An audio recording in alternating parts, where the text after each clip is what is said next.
So కాబట్టి just being with Jesus, యేసు ప్రభుతో ఉన్నాము కాబట్టి, just being around Jesus, యేసు ప్రభు చుట్టూ ఉన్నాము కాబట్టి, just saying Jesus stuff, యేసు ప్రభు మాటలేదో చెబుతున్నాము కాబట్టి, just knowing Jesus routines ఆ యేసు ప్రభు యొక్క పద్ధతులు మనకు తెలిసినప్పటికీ కూడా does not necessarily invoke the presence of God that brings healing.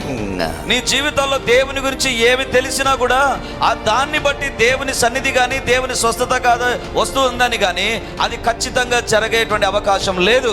Just to go to church every Sunday, ప్రతి ఆదివారం చర్చికి వెళ్ళడం, or just to go to Jesus places, యేసు ప్రభు సన్నిధానానికి వెళ్ళడం, just to wear Jesus name jewelries, యేసు ప్రభుకు సంబంధించిన ఏదో ధరించినంత మాత్రాన, just to wear Jesus band and Jesus t-shirts, యేసు ప్రభుకు సంబంధించిన ఆ వస్త్రాలు ధరించినంత మాత్రాన that is not necessarily invoke the presence of God. అది దేవుని సన్నిధిని ఏ మాత్రము ఆకర్షించదు, అనుభవించేటట్లు చేయదు.